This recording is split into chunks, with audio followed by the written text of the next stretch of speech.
Hi, this is Ash with Wizard's Respite. You're watching the Wizard's Respite Sanctorum, where we do a deep dive into all things CTRPG. This week, we're going to be doing another journaling game. But before we get into that, I am, as always, joined with by my co-host Zachariah. Zachariah, how are you doing? Hi. If this feels like we did this once already, we did because I'm bad at my job, and I'm just every day hopeful that Wiz does not realize that I am as bad at my job as I actually am, and find another person to do it. Zachariah for Zach forgot to hit record the first time around, and him being bad at his job makes me better at my job because I get to practice. I get to run through real quick. There you go. You get a try number one, I guess. That's right. Yes. I'm very excited to be here. Thank you for having me, and thank you for continuing to put up with my mistakes. Are you ready for today's show, Zach? Yeah, what are we doing today, man? I'm excited. We're deep diving into 1,000-year-old vampire. Yes. I got it right this time. Yeah, you did. Last week I screwed it up. I was really tired at the end of the show when I was promoting this one, but where it's a 1,000-year-old vampire that we're going to be diving into, a TTRPG journaling game. Kind of like the last T-Shop of what we've done before.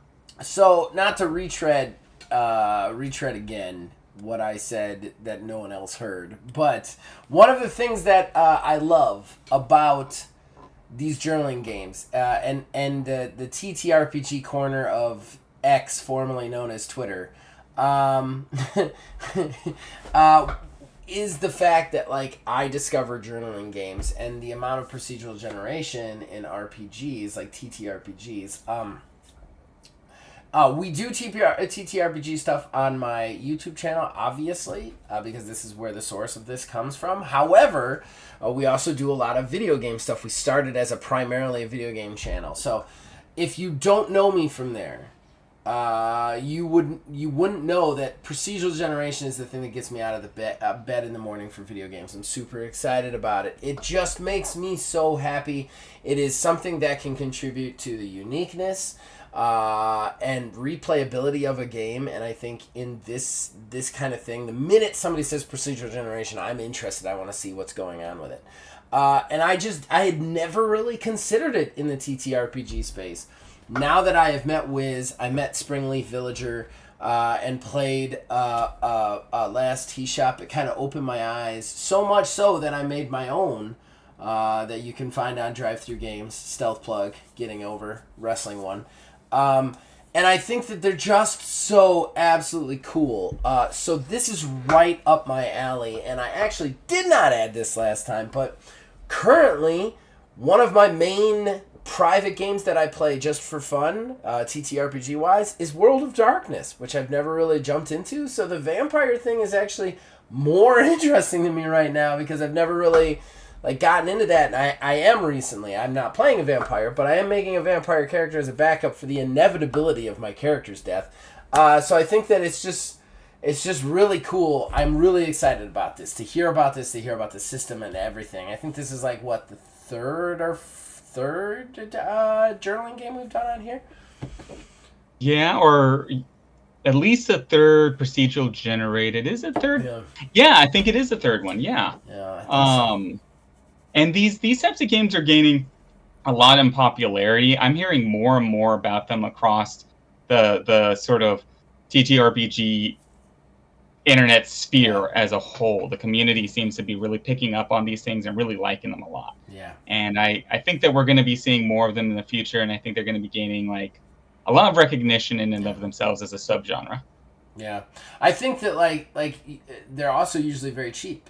And very fun solo experiences. In a lot of ways, I find them more worth it money-wise than actual TTRPGs. And don't get me wrong, everybody out there, before you get the pitchforks. What I'm saying is, with a TTRPG, you have to have a group of people to play it, period. Like, in most cases, especially the ones that you're paying $60 for, you know? Whereas, a solo RPG, you can purchase it for usually $5 to $10.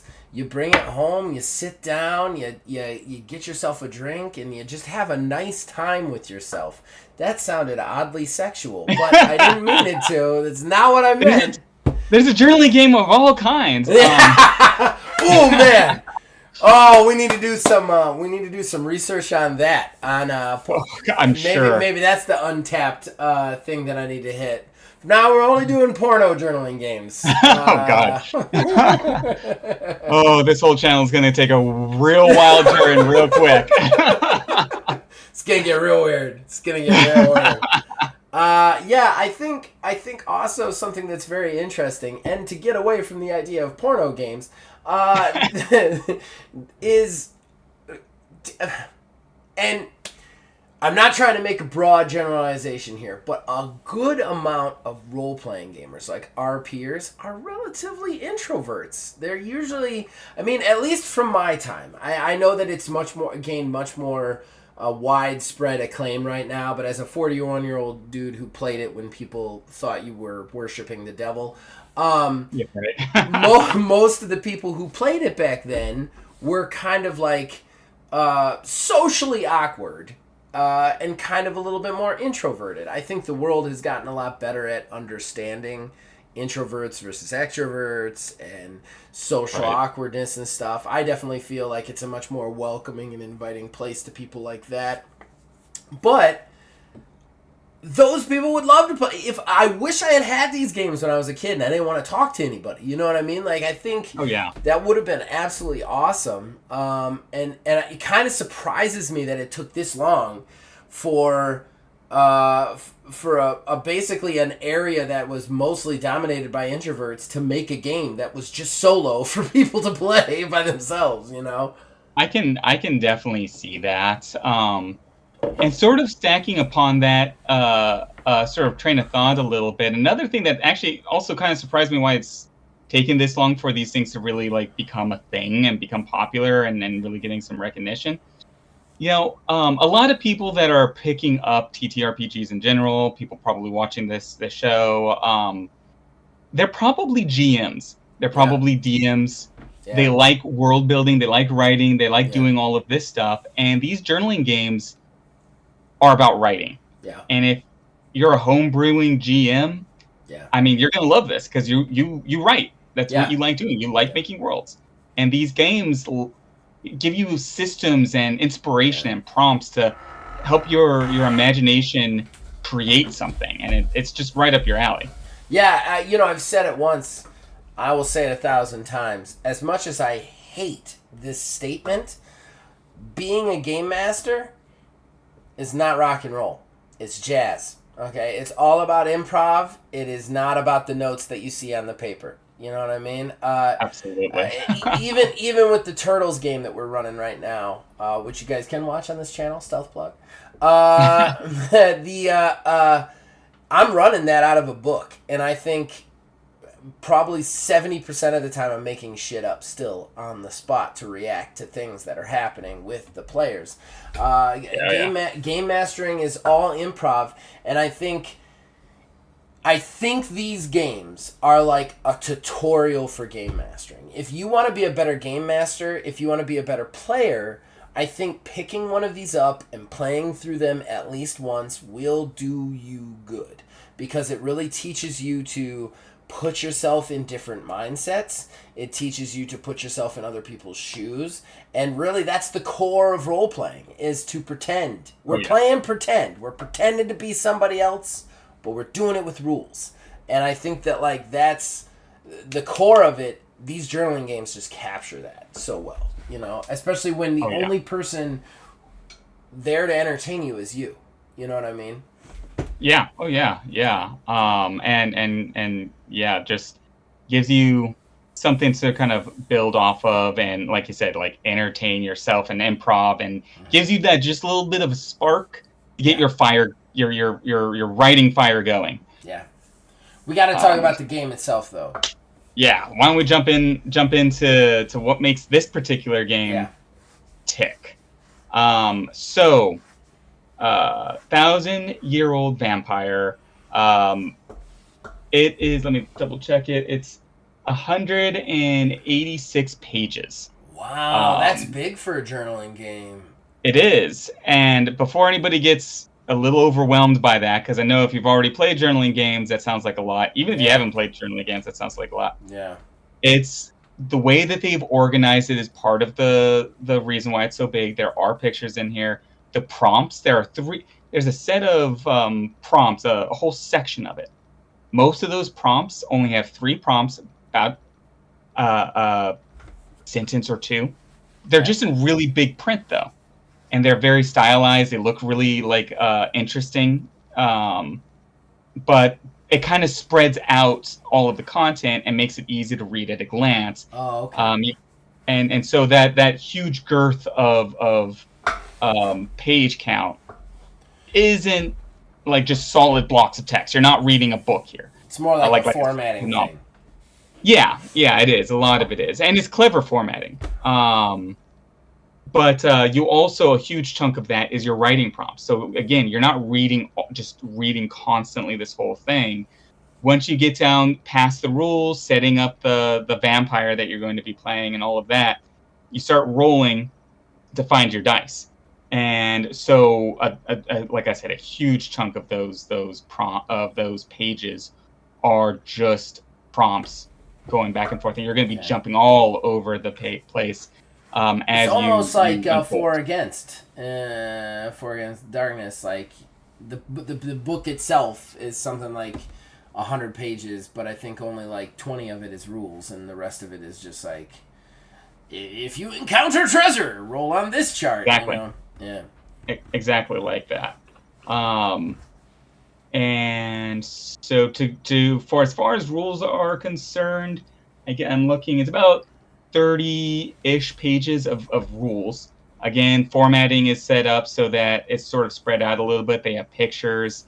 They have this sort of almost collage thing going on with the formatting, so that you have all these images from around the world as if they were collected by somebody who's lived through the ages, Nice. which is a nice flair.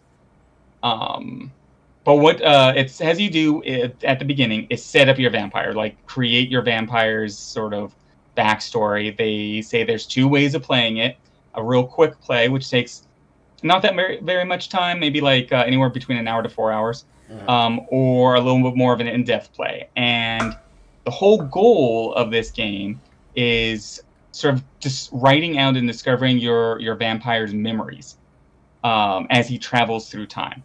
And Okay. so the different styles is how much energy you want to put into each one of these memories. Do you want a brief sentence, or do you want a big scene, like a paragraph?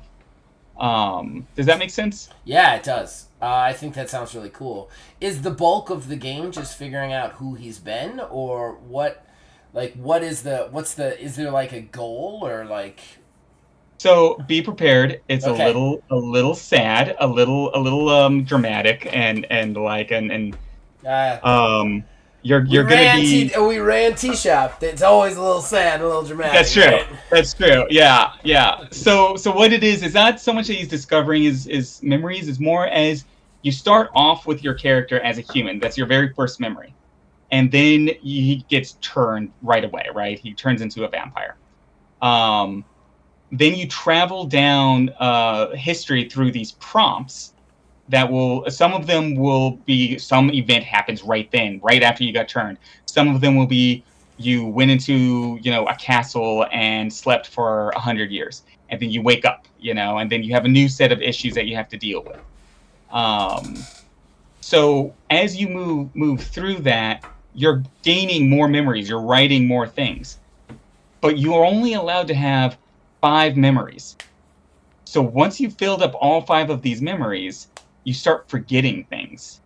And you, as a game master, as the storyteller, have to decide what memories your vampire forgets and how that affects them. Because maybe they created a mortal enemy at one point, but they forgot that. Oh And then wow. this character comes back to interact with your vampire, but he has no idea why this person wants to kill him so badly, why there's so much hatred there or whatnot. Nice. Now, each one of these memories are comprised of 3 events. So that comprise, or yeah, 3 events per memory. So that comprises like 3 prompts. So every time you roll, it gives you a prompt for an event, and that's how you start linking them together. So if you have a prompt that talks about a romance, right? You put that in one memory. Then you have a prompt that says something about an enemy. You put that in another memory. And then later you come up with another prompt that has something to do with a lost romance. Or romance was in one memory in one prompt, so now you can put that instance, that moment in with that other memory, and you start creating a chain of events that way. By just jumping all over the place and then started scooting them together. That's incredibly interesting. I love the mechanic of that. So you kind of almost play through.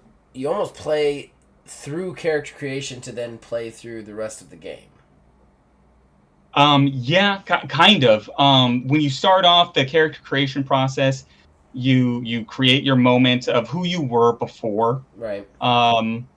You became a vampire. You will create an immortal. There's a whole nother like little set of rules for immortals you encounter, and that immortal turns you into a vampire.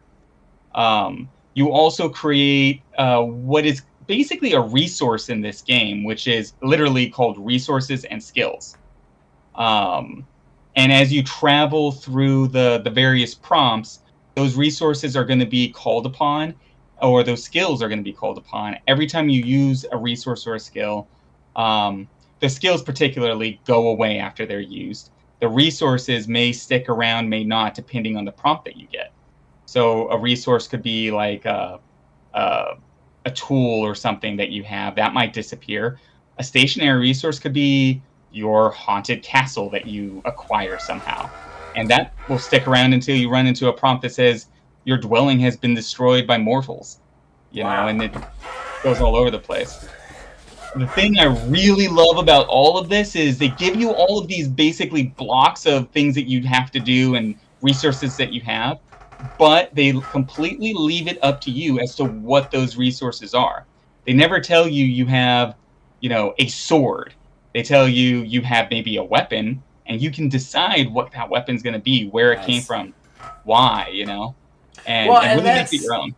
Yeah, that's really the essence of the journaling games that I've seen so far that are cool, is when basically what it's trying to do is stimulate your ability to tell the story, not so much like tell it for you. You know what I mean? And I think that's really cool. That's a really cool essence. So you do all these memories, you get all these resources and whatnot. What happens once you get to the 1,000 years? So as you go through it, there are 2 ways that this whole process could. There's a few ways that this process could end. If you run out of skills and resources, that acts as both kind of your tools to interact with the world, but also your almost in a sense your HP. Because if you don't have any more tools and you don't have any more resources, if you don't have any more skills and you don't have any more resources, the game ends, and you find that last prompt, that last challenge that requires you to use a resource. You have to write as your death, So again, wow. If you're out of skills, so you could die in your any situation, really. You could. Wow, that's interesting. That's really interesting. And that's going to push your skills as a writer, because you don't know what your resource is. You just came up with these resources as they were unfolding in the gameplay. Yeah. And now it's your last one, and it's the reason why you die. Losing it is the reason why you die.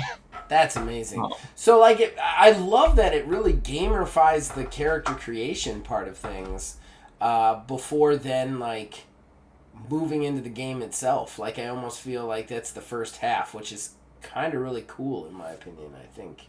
Coming up with the memories is half the game, almost, It actually is. When I started this game, I'm still in the process of playing it, because I'm doing the long form, and that can take, weeks. To get through.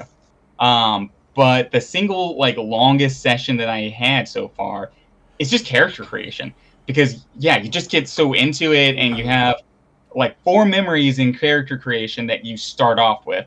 Remember, you have 4. They're asking you to start off with, Right. and each memory contains 3 moments, or what do I call them? Not instances, but like moments in time that you slot into those memories. Right. And there's a system where you have to create that moment in time with one of your other character traits, like your skill, a person you knew. It also asks you to create characters for your beginning, as well as a resource. And so you have to pick one of those, 2 of those things, and slot that into your memory. And so that's when you really get creative. Like, where did my guy come from? What was he doing? Who did he know? Yeah. How did he become a vampire?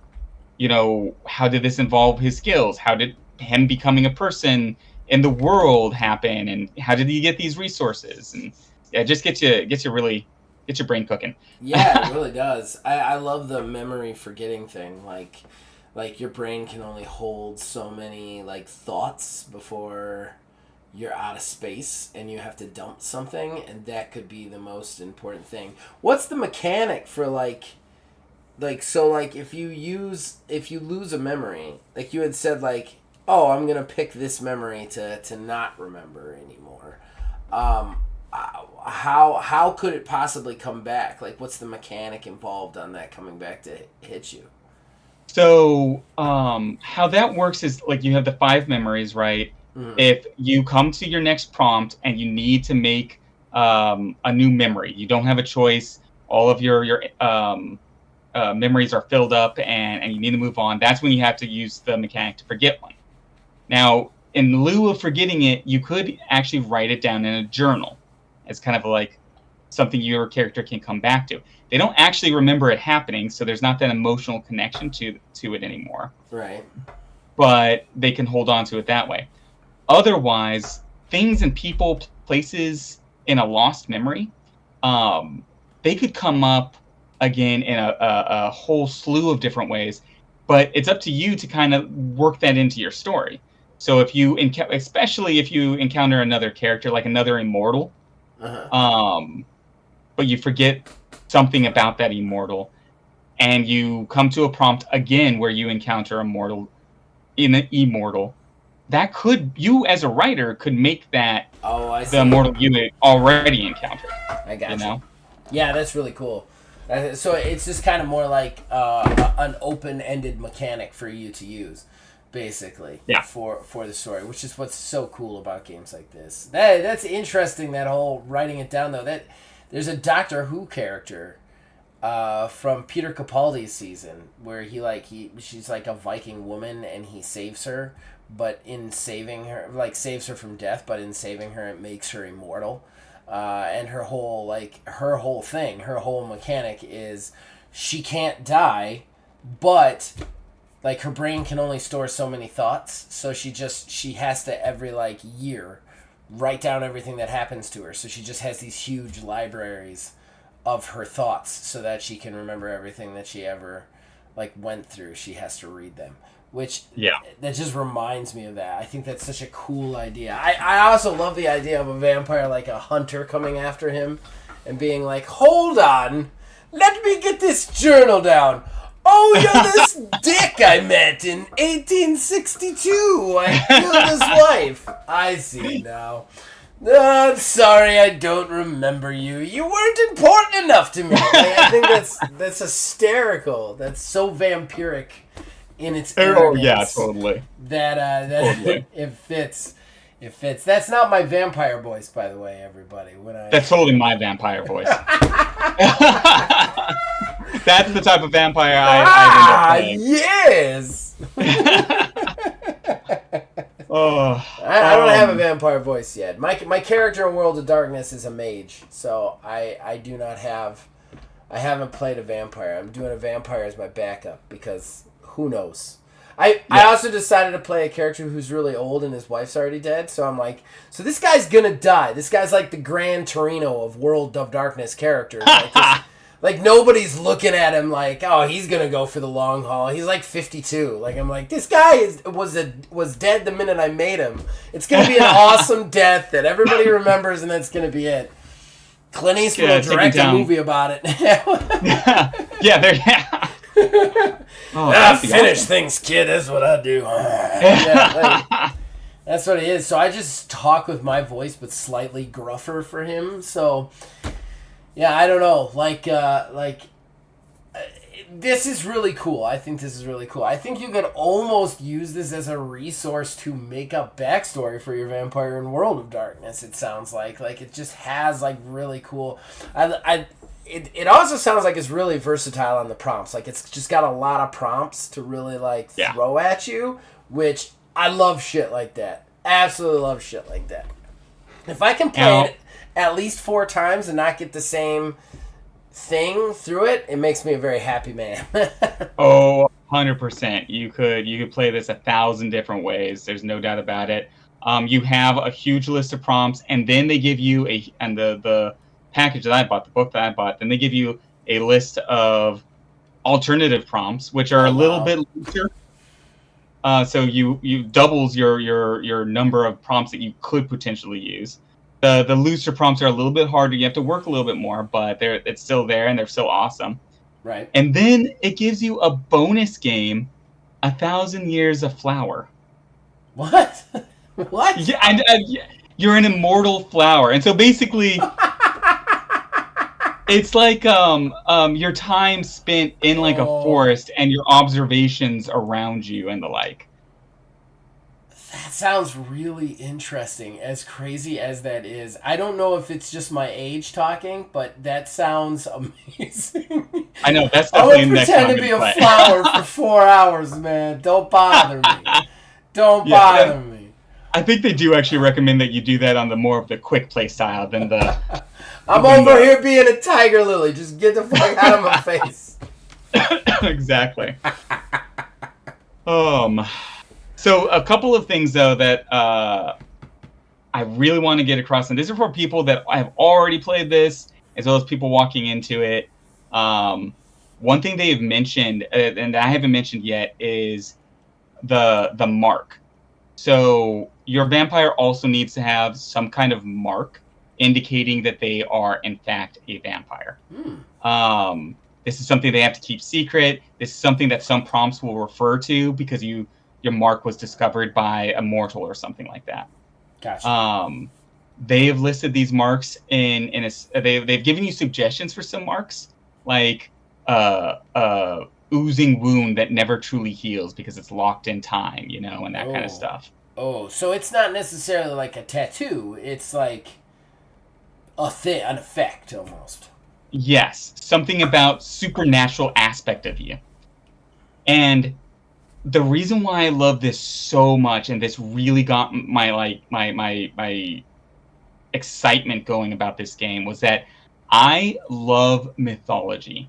I grew up in a house full of mythology, and vampires today are fiction, but they're also a mythology from another culture going back, to ancient times. Mm-hmm. And these ancient myths, in some ways, were kind of like almost urban legends to a certain degree. Is that certain towns would have a different vampire lore than the town next to them. It wasn't all Bram Stoker and blood and all of this stuff.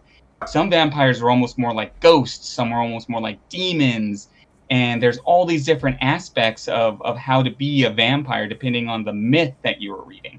Okay. And these marks, the way that they've described them and the way the suggested prompts that you could use fit into that sort of mythos, the various types of myths that were coming up of vampires way back in the day. Like one of them was like you have a dark halo around your head, so perhaps you need to wear a hat to hide it. Is one of them you don't show up in mirrors? That wasn't one of the ones listed, but it definitely could be. I definitely thought that would be one of the ones. They actually got pretty macabre with some of it, and I think they must have pulled this out of some of the old histories Yeah, and yeah. myths, because like one of them was literally like you have a hollow stomach filled with rats. Oh, good Yeah, God.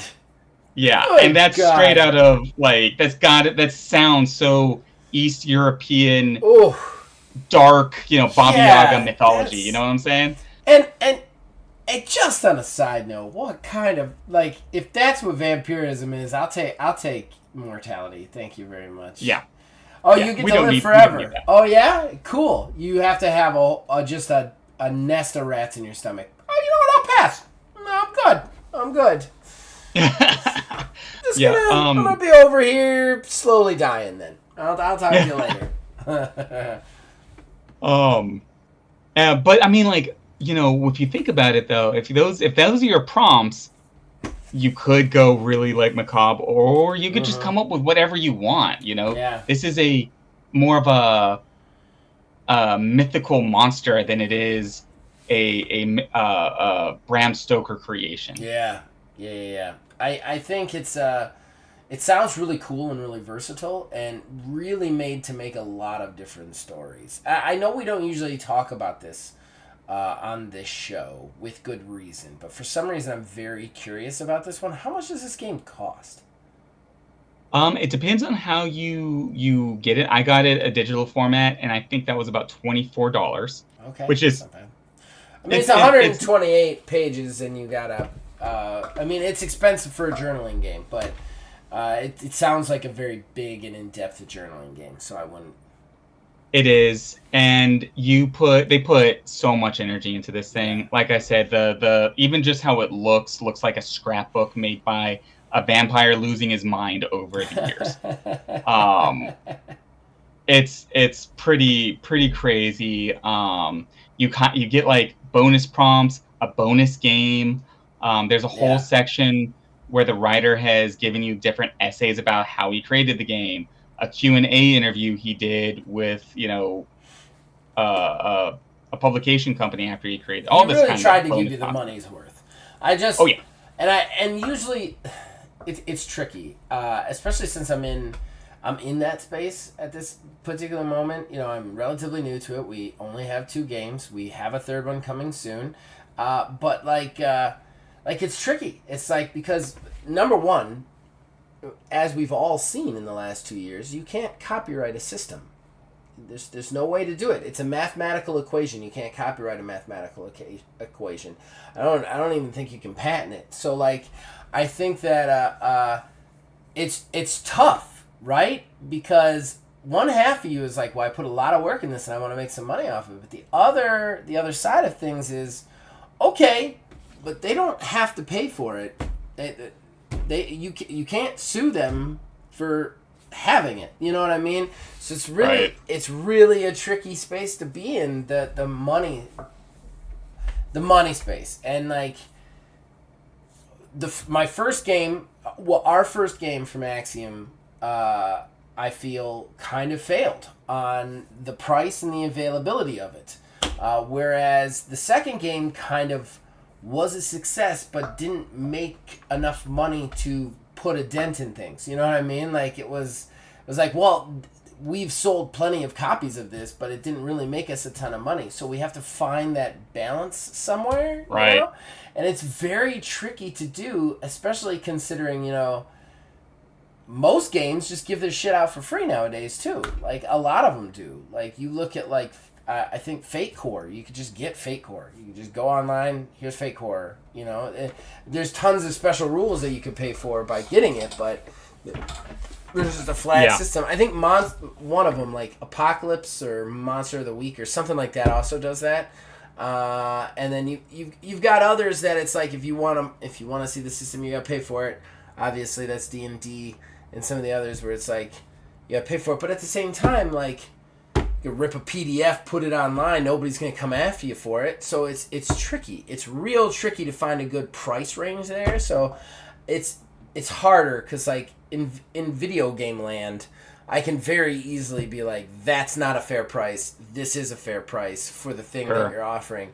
TTRPGs is so much harder. It's so much harder to like gauge what it is and what it's worth, and it's so much harder to find that worth. So if they think it's worth $24 and the people are paying $24 for it, then more power to them. I'm not going to knock it. I just was curious as to how much they were putting it for, just because journaling games usually are cheaper and smaller experiences.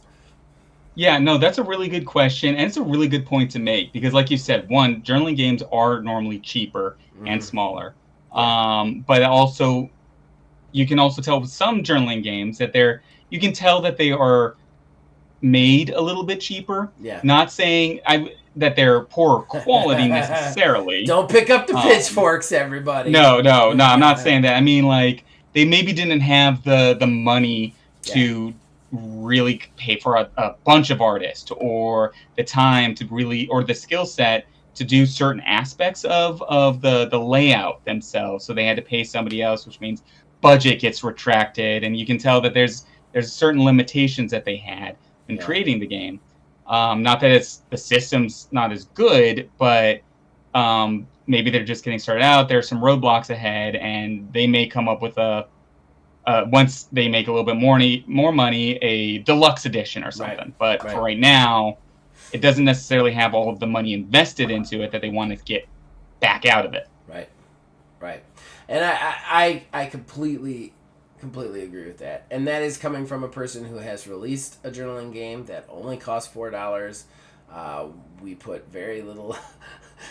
We have one AI generated picture as the cover because we couldn't even pay an artist for that one, and everything else is just text. So it is. I know a relatively cheap one. He's my brother-in-law, and he's pretty good. He's done all of our artwork so far.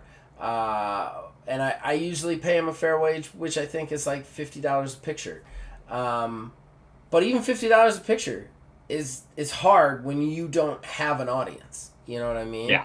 Like, when you're not making a ton of money, that's a huge chunk. Honestly, when me and Mark started doing this, we wanted to make card games. And immediately the roadblock, like, I have 3 card games fully fleshed out. I've listed all the cards. We could, you know what I mean? You could play the game from start to scratch. You need pictures for a card game. And pictures, like, the idea of contracting somebody to do 42 pictures, like, you would never recoup that in sales, you know? So, like, it's real hard. Yeah, it's real hard. The art is a killer. And so, like, that's one hurdle that we're trying to overcome, because I only have one picture. Our next game, it's going to be the same thing. It's going to be a full play system from the ground up called Single Mod. We've got one picture we're working on for the front. And then inside it's just going to be text, and it's going to be around 30 to 40 pages. It's going to be a nice, easy to mod system for people out there who want to make their own worlds and stuff. And we're going to sell it on itch for $6. But, like, that kind of thing is like it's just one picture. I know that I'd sell more and get more attention if I had a book full of art. You know what I mean? Right. But I can't afford a book full of art. And, like, that's a whole nother side note is Phil Billy's a great artist. I love him. And $50 more than worth it for a picture. But even if he said, I'll do all your art for your book, he doesn't have the time. He works a full-time job. And he's a father of 2. So, like, when does he have time to make 40 pictures? Which means I need to find more than one artist. If I need to find more than one artist, I need to pay each one of these artists something, you know? And it's like... Oh, yeah. At that point, you don't have any money to make the book, you know? So it's a tricky game. The art is a tricky game. So if he got good art and he put a lot of work into this, I think it's worth the $24. I mean, honestly, I'll get my nitpick out now. I won't rush to buy a $24 journaling game. I think that, like, that might be my mistake, though.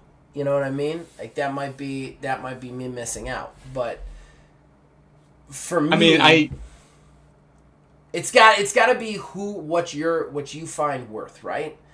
And, like, for me, I've got so much stuff going on. I need a quicker, easier experience, and I need it to be relatively cheap. So $24 is a little bit too much for me to turn my head to. Whereas you look at, like, Spring Villager, Is Springleaf Villager or Spring Villager? Spring Villager. Spring Villager, right? Spring Villager. Yeah. You look at Spring Villager. It's a nice, simple 30-page game. You could get it for free. Pay $5 though, people. It's worth it.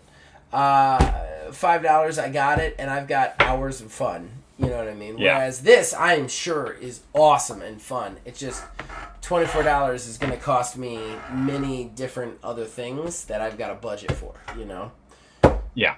Yeah. No, I totally understand that. Everybody has their own like price point, and to be honest with you, 24 is a little bit dicey for me too. Mostly, like one of the big reasons is I buy a lot of games. Yeah. And so Yeah. I go through. I love reading these things, and when I buy a $24 game, I'm looking at like how many other games could I buy with that $24? Yeah.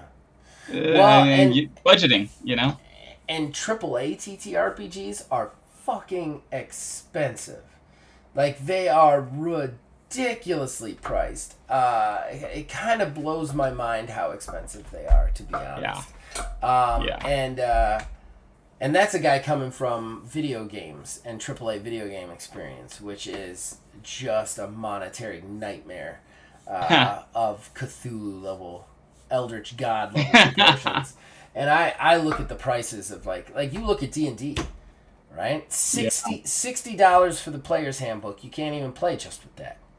Then you need another $60 for the GM guide, right? So now you're at $120, and then you probably need the monsters manual. Really, has it gone up that much? I mean, that's the last time I looked. That's what it was. I could be mistaken. It could be different now. But like 60, that's $180 to play that game. Yeah, that's and you crazy. need friends. You need friends to do it. So like, yeah, I don't think I could. I used to have this friend. I don't really have him anymore. But I used to have this friend.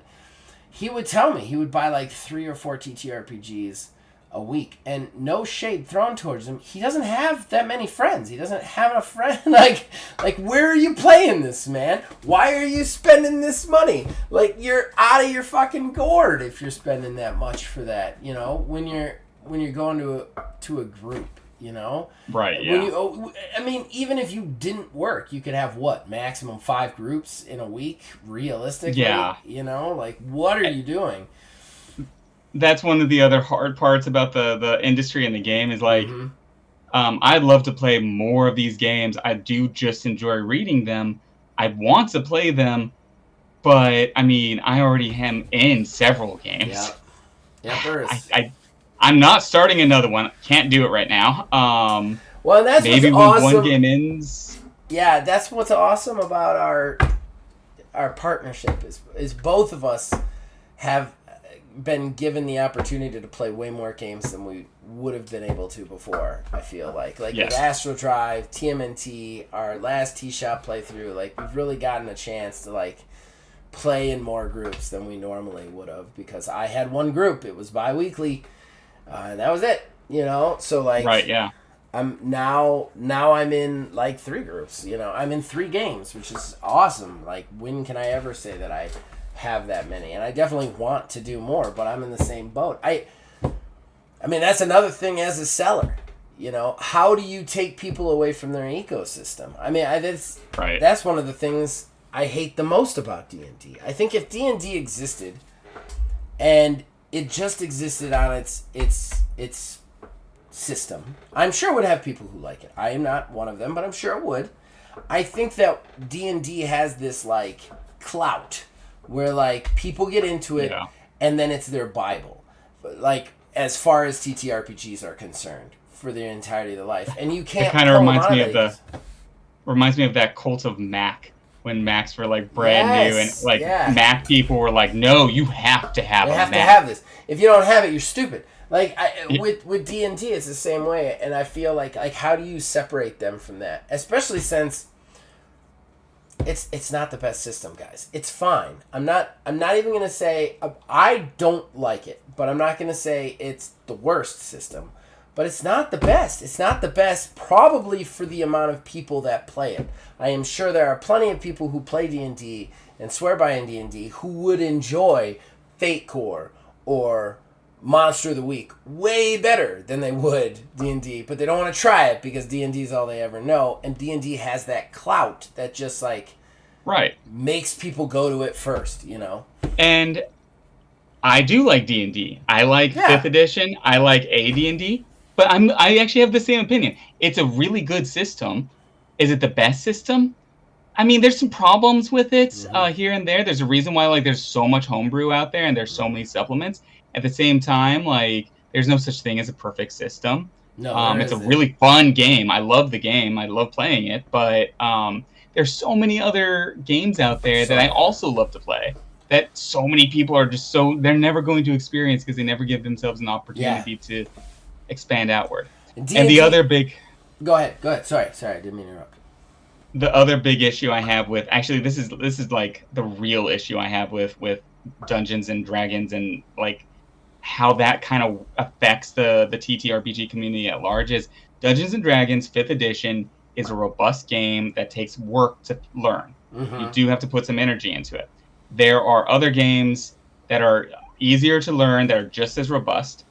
But people are intimidated by leaving a game they already know and all of the time and investment that they put into that game to learn another system. Even if it would be better for them.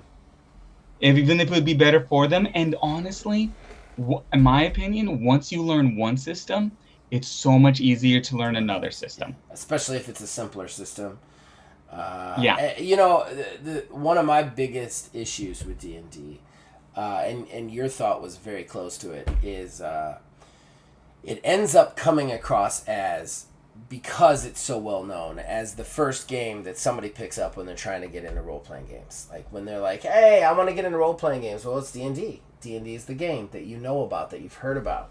But I'm going to say right now, and I'll stand on this and fight on this and debate on this. D&D is not the best system for a first-time player. It's not even close to the best system for a first-time player. I feel like D&D is something you work to because it is a very, very heavy stat-oriented system. It would be way easier to get somebody into the core logic of what role-playing games is with something like Fate Core or... something that's a little bit more rules light, or even a journaling game. I would never, if somebody came to me and said, I want to play role-playing games for this first time, I would never send them to D&D. And of course, I don't love D&D, but it doesn't mean that I wouldn't recommend it eventually, but it would never be the first game out the gate. It is not a tutorial game. It's a lot of rules, and just like you said, it takes a lot to learn. And I think that that's my biggest problem with it, is it comes across as like the everyman's game, and it is not the everyman's game. I can think of 6 everyman's games in my head that are slightly better than D&D, but they're just not as known. That's actually a really good point. I hadn't really considered it from that specific perspective before. But you're right. The fact that it's so well known does kind of inhibit people from learning a better starter game. That's 100% agree with you on that one. Because there are plenty of starter games out there that are, honestly, Hero Kids. We did it 2 weeks ago? Hero Kids. Yeah. Perfect. Super easy, super fast. You play that in an afternoon, an hour. Yeah. And no matter who you're playing, that would be good. The role playing game that we did last week. Four Against Darkness. Yeah. I think that would be better too. There's a co-op version of it. It's super simple. Good introduction. Just start with that. And that's like a tutorial version of D&D. You know what I mean? You play that. Okay, now you're maybe ready for the D&D. I think that there's a lot of games out there that just represent role-playing a little bit better, but D&D has just such an amount of clout that it brings anybody to it before they go looking. What's weird about the TTRPG space is the deep cuts shouldn't be the deep cuts. They should be the ones that everybody plays. And the deep cuts should be games like World of Darkness, Dungeons and Dragons. The much more complicated, harder to learn systems should be the deep cuts. Those should be let's advance to this. Look at all these numbers. they shouldn't be the starters, and that's something that's always. I think one of my big hatreds of D&D comes from that. Is that D&D is like, it's just lauded as the role playing game. If you are gonna play role playing games, you play D&D.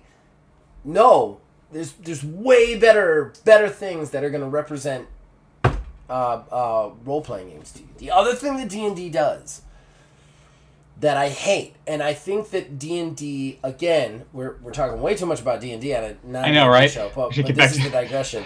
The other thing that D&D does that I hate is I don't hate it, but it gamifies like video gamifies TTRPGs. There are tons, especially nowadays. They've really like leaned into that with the cantrips and the abilities. Like, everybody's a fucking wizard because everybody has these abilities. That's very video gamey. And the problem with that is, if you're not a good role player to start with, it's going to hinder your role playing in the moment, because you're making these builds to like do this without thinking to yourself, why is my character doing this? Why does my character have this? Why is my character accomplishing this?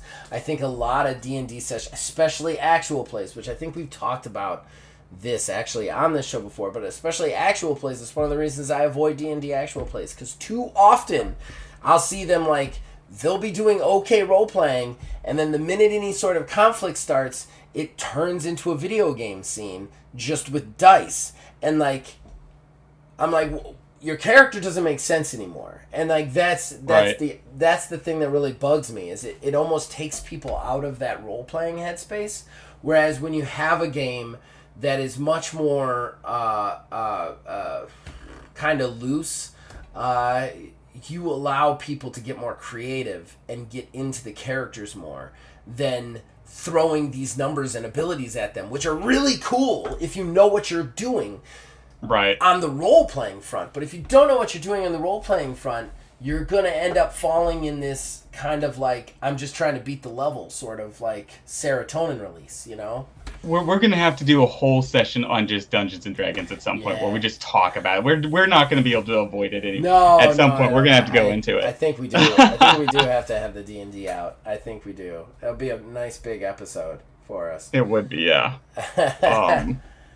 But maybe getting back to... Yeah, we're almost at the end of the show. Do you have any more like cons for it? Because I do think we went through the game pretty well before we went on our D&D tangent. But is there any like more nitpicks that we would talk about? Mine was kind of the price. Yeah, nitpicks. There's maybe a couple of things here and there that... So, as much as I like the layout and the illustrations and everything, there are certain aspects of it that is a little hard on the eyes. That's going to be my nitpick. It's not the majority of the book. It's more of the examples that they give. They have like one in there where it literally looks like he had maybe cut segments out of various newspaper headlines to give you examples of what writing a prompt would look like. Okay. It's really cool. It's very stylistic. But I'm nitpicking. It's a little hard for me to read it sometimes. The font's all over the place, and I can't follow it very easy. Okay. So that's my maybe a little bit of a nitpick. Maybe a little bit better organization, maybe. Organization and making sure that all of the content is easy to read, especially the important stuff. Right. Most of the important stuff is easy to read, but it's a nitpick part of our segment, so... Yeah. Nitpicky. Like, there's some stuff that was like I had to spend a little bit too much time on because it was hurting my eyeballs to look at. Yeah, there's definitely been games where I'm like looking at it like, I don't understand what they're trying to tell me to do here, especially with TMNT. We've talked about that a lot in TMNT. There's still moments in TMNT where I'm like, this rule does not make sense in any way, shape, or form, so we're just going to have to do our own thing. They were obviously trying to convey something with this that they did not accomplish, so I'm just going to do this with it and see what happens. All right, man. Well, I don't know. I think we covered it, dude. What do you think? I think so, too, yeah. This walking away from this game, it's one that I definitely highly recommend. It is $24 on drive-thru. It is worth it. it is worth it to me. You have to Yeah, decide, yeah. like we were saying, if it's worth it to you. But if I role wasn't playing trying games, to really. I wasn't trying to say don't buy it, everybody. no, I know. But it is one of those things, like, you have to decide if you're not into vampires whatsoever. Stay away. Well, yeah, maybe $24 isn't exactly for you. Like, but if it's even like a little bit of a thing, the heavy emphasis isn't going to be on like a Bram Stoker, or even worse, the Twilight sort of sparkly vampire stuff whatsoever. This is more old world grit, and if that sounds interesting to you, a dark, almost grim fairy tale like role playing game, journaling game, this is definitely up your alley. I highly recommend it for anybody out there listening that would find something like that interesting. Cool. Well, Awesome. next week I am not going to choose a game because we are trying to work something out to have a special episode next week, if I recall, Wizards. So I'm going to back away from the idea of picking a game next week. But if something happens, I'm sure we'll do something, right? Yeah, we'll have Just something be a we can pull together. conversation or something, yeah. Yeah. But I don't know. Like, did you want to advertise it? We don't have anything deadlock confirmed, right? We don't have it deadlock confirmed. Right. We're trying to get our very first interview together. Mm-hmm. I don't want to say too much more until a name drop, until the name has committed. Yeah. But I've been talking with this person, and I think that it'd be a really good another aspect to add to our show, that with somebody who really knows a lot about their specific niche within the TTRPG world. Yeah. I think it'll be really cool. We'll see if it happens. If it doesn't, we'll just talk about random RPG shit. We got so many games in the back pocket. We could just. I think the next time we don't have something to do, we should just do D&D and get it over with. So like, that's not a bad idea. If they can't do it, let's just get into it on D&D. We both know enough to say what we need to say, I think. Yeah. All right. Well then, when you guys are watching this, it's going to be, I believe, on a Friday. This coming Friday. So, there we have a bunch of stuff coming up ahead. Zach, do you have anything you'd want to plug? Yeah, please check out our last episode of TMNT and Other Strangeness, the Stump Gang. It is absolutely a good-natured, fun romp of an RPG. I love it so much. I love our Astral Drive too. Do not get me wrong. Astral Drive is a very different feel though. It's got political intrigue. It's got everybody who's who. It's like a pressure cooker. Like that game is almost like an ulcer waiting to happen for me. Whereas the TMNT game that we have, it's once a month. It's myself, Phil, Billy, and Wiz, and we just have so much fun with it. So much fun with it. I would also like to urge people to check out Astral Drive. That's every other Wednesday, with this last Wednesday being... It's always the Wednesday that this show comes out, actually. Right now, we're on the same schedule as it. So if this is out, we had an episode this Wednesday or Thursday. I think we're doing it this Thursday because of scheduling, but whatever. Which is a lot of fun. We actually play it with the system that's coming out from my game company soon, almost like a live play test, but at the same time, it is a completely unique world that we're playing in, and that's a lot of fun too. So that's the TTRPG stuff coming from my channel, other than this show, which I would appreciate you checking any of those things out personally. Yeah, and on that note, my plug for the day would be basically, we have all of those things, those amazing shows playing, and they're all on here on YouTube, but they're also on the Wizards Respite, cataloging them. I'm putting them all together so you can look at them and run through them. They are so much fun. The TMNGs, Other Strangenesses. I play a armadillo mutant that thinks he's John Wayne. It's a lot of fun. Phil plays a conspiracy nut alligator mutant. An alligator that thinks he's Alex Jones. Yeah, it's such a and it's such an irreverent game to start with, and then we're playing it fun, irreverent. Yes, it's just a fun game to play, and I think everybody would really just enjoy a nice, relaxing, fun, something fun. Yeah, everything else I listen to, even when it's fun, there's still something going on that's like, oh god, it's so heavy. You know what I mean? Whereas with this one, there's nothing like. I mean, there's definitely some heavy themes here and there because they're protecting kids who got abused. But like, but overall, it's never really super heavy. It's just like goes down easy, man. This is the cinnamon roll of shows. Like it's just a nice thing to listen to in the morning. It's only ever 2 hours, so it's nice and easy. You don't have to sit there for a 4-hour chunk. It's just. The only thing I miss is I wish I had some music for it. I just wish I had some music for it. Honestly, either one of them I wish I had some music for. But one thing at a time, right? Yes, one thing at a time. So, oh, and yeah, please do check it out. If you come live, by all means come to Old Man Gaming because you can actually communicate with us while we're doing it. But if you're watching it and it's already happened, just go over to Wizards Respite and check it out there, so we both get the views. And he keeps good records of everything. So. Okay, I think that's it for tonight. Well, thank you for everybody for listening, and we'll catch you next time. We'll catch you in one of our other mini shows.